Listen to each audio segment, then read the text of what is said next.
జూబ్లీహిల్స్ ఉప ఎన్నిక పోలింగ్ కు సమయం దగ్గర పడుతున్న కొద్దీ ప్రచారంలో స్పీడ్ పెంచాయి ప్రధాన పార్టీలు. కాంగ్రెస్, బీఆర్ఎస్, బీజేపీ స్టార్ క్యాంపెయినర్లు రంగంలోకి దిగి గల్లీ గల్లీలో క్యాంపెయిన్ చేస్తున్నారు.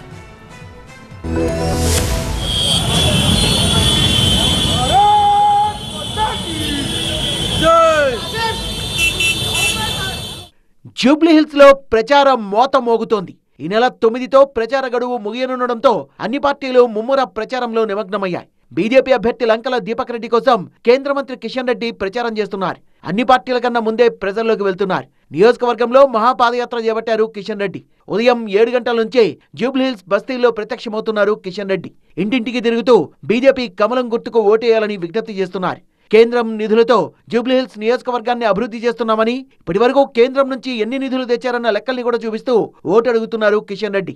ఎన్నికలకు ముందు అనేక రకాల హామీలు ఇచ్చారు, కానీ ఏ ఒక్క హామీ అమలు చేయలేదు. మహిళలకు 2500 రూపాయలు ఇస్తాన్నారు.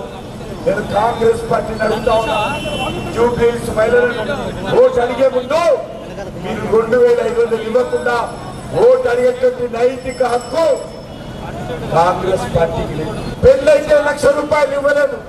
మరి ఏ రకంగా ఈరోజు కాంగ్రెస్ పార్టీ ఓటు అడుగుతుందో మనం ప్రశ్నించాల్సిన అవసరం ఉంది. కాంగ్రెస్ మంత్రులు జూబ్లీహిల్స్ ప్రచారంలో దూసుకుపోతున్నారు. రెహమత్ నగర్ డివిజన్ లో తమ అభ్యర్థి నవీన్ యాదవ్ తో కలిసి పాదయాత్ర చేశారు మంత్రి పొంగులేటి శ్రీనివాసరెడ్డి. పొంగులేటి సమక్షంలో బీఆర్ఎస్ కు చెందిన పలువురు కార్యకర్తలు కాంగ్రెస్ లో చేరారు. కాంగ్రెస్ చేస్తున్న అభివృద్ధి ఉప ఎన్నికల్లో నవీన్ యాదవ్ ను గెలిపిస్తుందన్నారు.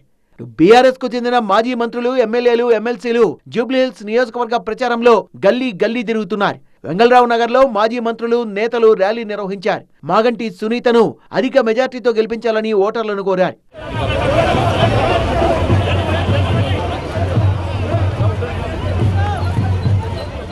మరోవైపు స్వతంత్ర అభ్యర్థులు కూడా ప్రచారంతో హోరెత్తిస్తున్నారు. ఒకవైపు ఓటర్లను పార్టీలు ప్రలోభాలకు గురి చేయకుండా ఎన్నికల కమిషన్ చర్యలు తీసుకుంటోంది.